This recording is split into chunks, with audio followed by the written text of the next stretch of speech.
வாழ்க வையகம், வாழ்க வையகம், வாழ்க வளமுடன். குரு வாழ்க, குருவே துணை. அருட்பெரும் ஜோதி, அருட்பெரும் ஜோதி, தனிப்பெருங் கருணை அருட்பெரும் ஜோதி. எல்லா உயிர்களும் இன்புற்று வாழ்க, வள்ளல் மலரடி வாழ்க வாழ்க.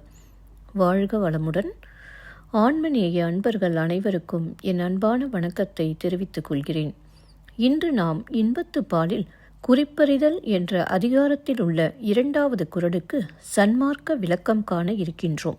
வாருங்கள் அன்பர்களே. அதிகாரம் குறிப்பறிதல்.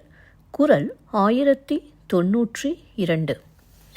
கண் களவு கொள்ளும் சிறுநோக்கம் காமத்தில் செம்பாகம் அன்று பெரிது. கண் களவு கொள்ளும் சிறுநோக்கம் காமத்தில் செம்பாகம் அன்று பெரிது. முதலில் உலகியல் விளக்கம் காண்போம்.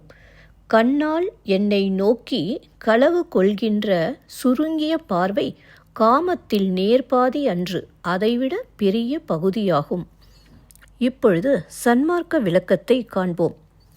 உலக இச்சைகளைக் கண்டு மதிமயங்கி நம் கண்கள் களவு போவது சிறுமையான நோக்கமாகும். அது சிறுநெறி. அது எவ்வாறெனில், பெருநெறி என்கிற பெருநோக்கமாகிய அன்பை காட்டிலும் பெரியதாக இருப்பது போல் நமக்கு மாய தோற்றத்தை தோற்றுவிக்கும். மீண்டும் ஒருமுறை கூறுகிறேன். உலக இச்சைகளை கண்டு மதிமயங்கி நம் கண்கள் களவு போவது சிறுமையான நோக்கமாகும். அது சிறுநெறி.